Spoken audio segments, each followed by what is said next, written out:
What if I told you one of the world's most deadly diseases often has no warning signs whatsoever?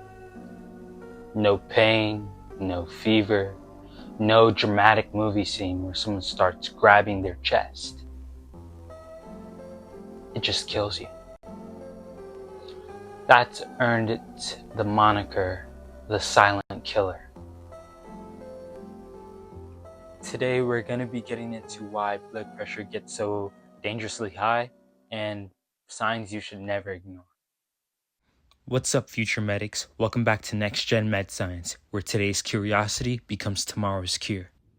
Last episode, we learned about blood pressure and how it's just blood pushing against the walls of your blood vessels. Think of your blood as mailmen, the arteries as roads, and your heart as the post office. Now, when everything works together, traffic flows smoothly.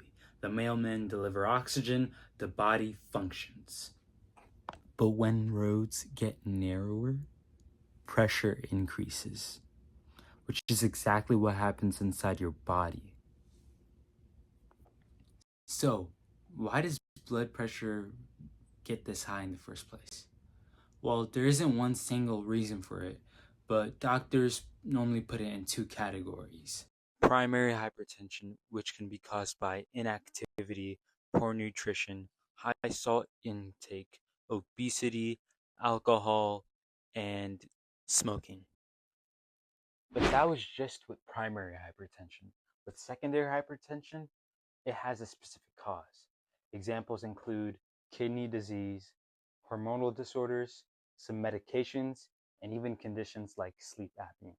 So if a teenager starts experiencing high blood pressure, doctors might do tests to check if it's for any other reason. Imagine for a second that your entire job is blowing air through a plastic straw. Seems pretty tedious and hard.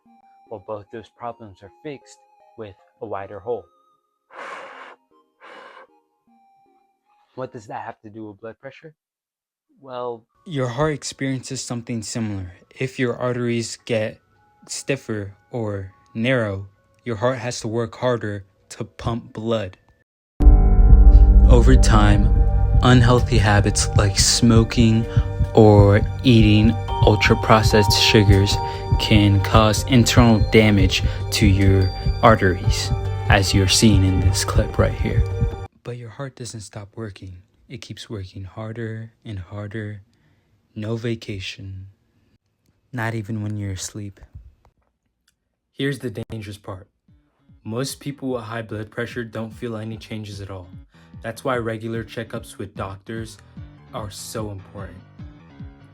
And you might be thinking, if there aren't any signs, how can I prevent this? There'll typically only be signs when blood pressure is extremely high.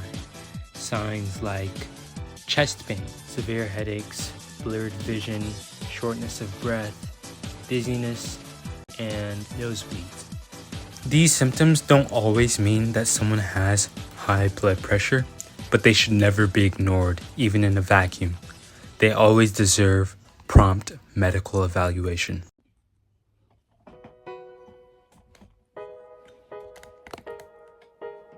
Imagine termites eating away at the wooden foundation of a house. From the outside, everything looks fine, but from the inside, it's all going to, for a lack of better words, shit. That's what's happening to your body. It's going to shit. Not turning into actual human feces, but that might as well be what's happening to your blood vessels.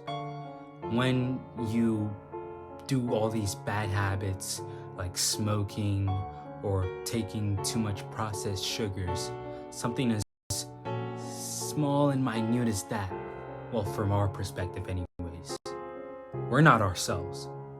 We don't see how it affects us, how it breaks us down, how it destroys the foundation that life built for us.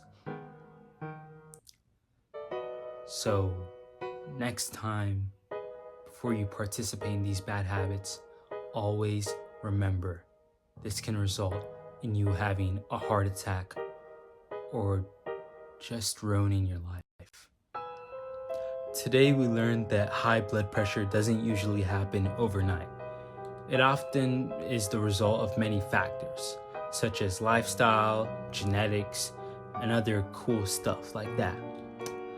That's why checking your blood pressure every night is very important if you want to keep track of your health. In the next episode, we're going to be looking at if high blood pressure is preventable and if it's even manageable. And until then, Stay curious, stay caring, and I'll see you next time on the next generation of med science.